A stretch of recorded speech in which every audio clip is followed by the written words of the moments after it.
Have you ever gotten a notification that made your stomach drop? For me, it was a Snapchat streak. Sounds harmless, right? But this one was different. It started as a joke. It ended as a nightmare. It all began on a lazy Sunday afternoon. I was scrolling through Snapchat, minding my own business, when I got a notification. You have a new streak with user 123. I didn't recognize the username, but hey, it's Snapchat. Maybe it was someone from school or a friend of a friend. So, I sent back a snap of my dog, Max, wagging his tail. No big deal. Or so I thought. The next day, I got a snapback. It was weird, dark, grainy. Just an empty room with peeling wallpaper and a single flickering light bulb. The caption said, "Day 1."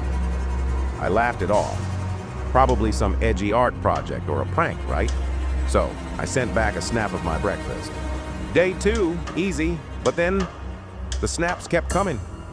Every day, exactly at 3:33 p.m., a snap from user 123, always the same room, always the same vibe.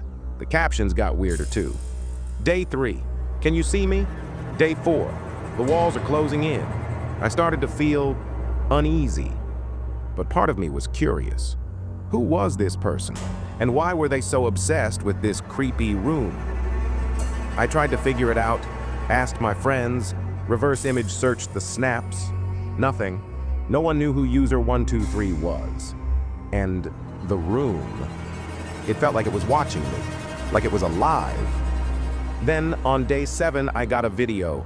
The camera panned slowly, broken chair, dusty mirror, and then something moved in the corner.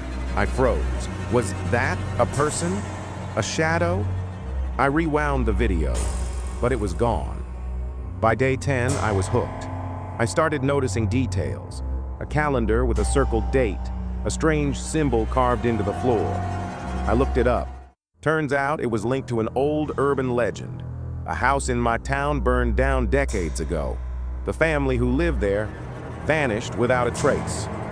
I decided to confront them. Sent a snap. Day 15. Who are you?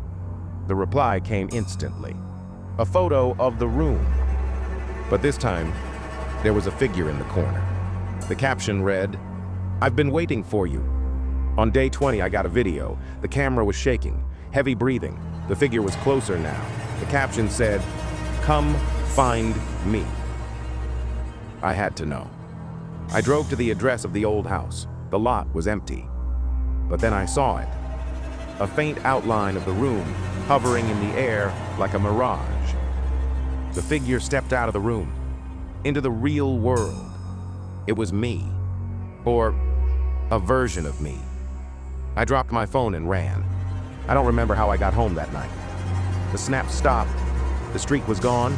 User 123's account disappeared, but sometimes, late at night, I'll get a notification. You have a new streak with user 123, and I know better than to open it. So, what would you have done? Would you have opened that snap? Let me know in the comments. And if you ever get a streak with user 123, maybe think twice before you reply.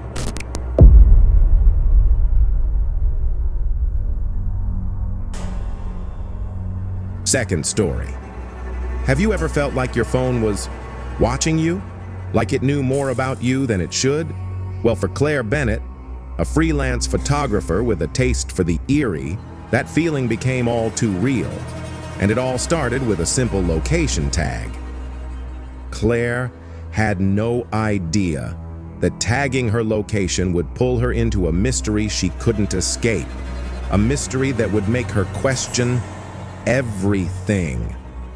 Claire had come to Black Hollow, a sleepy town shrouded in mist, to photograph its abandoned buildings. She loved the thrill of exploring forgotten places, and her Instagram followers ate it up.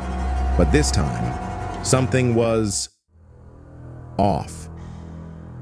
When she tried to tag her location at the old Black Hollow Asylum, her phone auto-corrected it to Black Hollow Sanatorium, a place she'd never heard of, a place that, according to the map, didn't exist. She shrugged it off as a glitch. But then the comments started rolling in. Isn't that place demolished? Claire, are you sure you're at the asylum? Claire's stomach dropped. She was definitely at the asylum, but her phone insisted she was somewhere else. Her GPS started glitching too. That calm, robotic voice, it sounded distorted, almost human. And it wouldn't stop telling her to turn left. Turn left, turn left. But there was no left turn, just an endless road and a fog so thick it felt alive. Then her phone died. No map, no signal. Just Claire, her car, and the suffocating silence of the woods. That's when she saw it.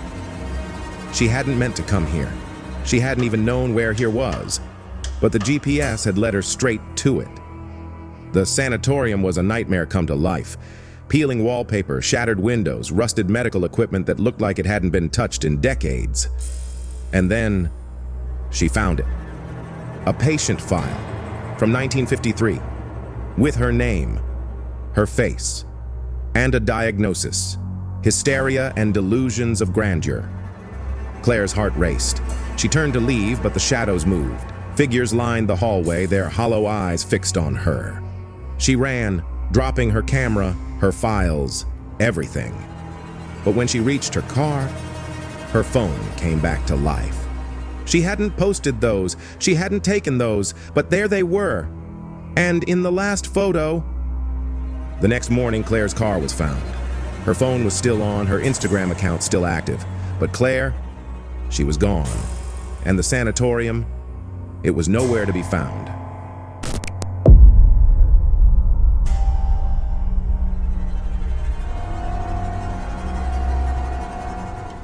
Third story. It was a quiet, drizzly Friday night, the kind that makes you want to stay in and scroll through your phone. Emma was lounging on the couch, flicking through Snapchat stories, selfies, memes, the usual. But then, something strange happened. A notification popped up from her own account. She hadn't posted anything. Had she curious, she tapped it. The story loaded.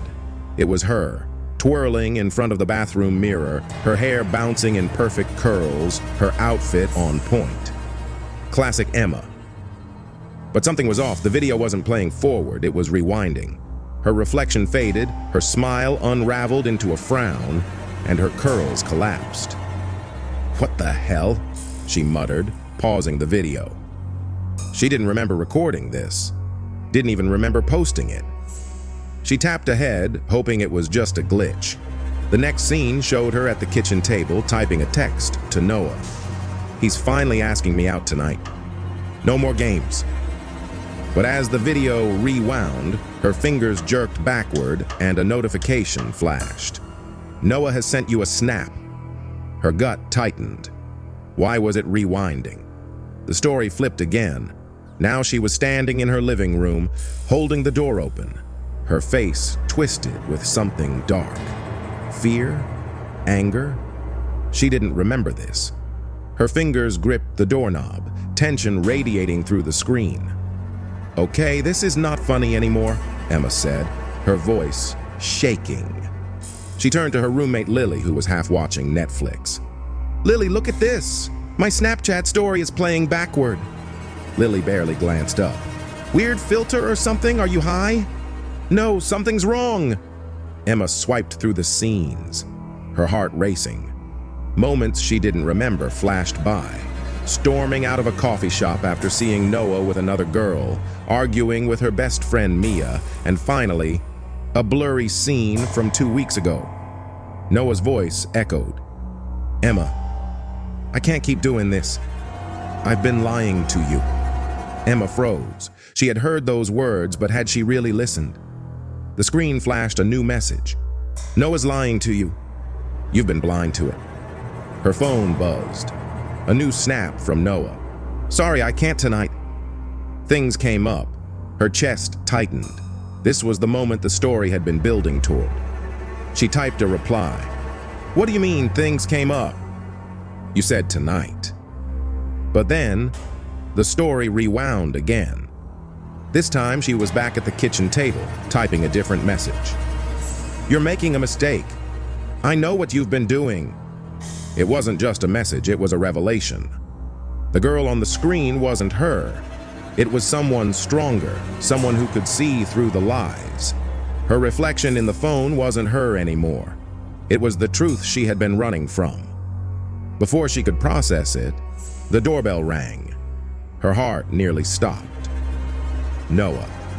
He was standing outside just like in the story. She shoved her phone in her pocket, took a deep breath, and opened the door.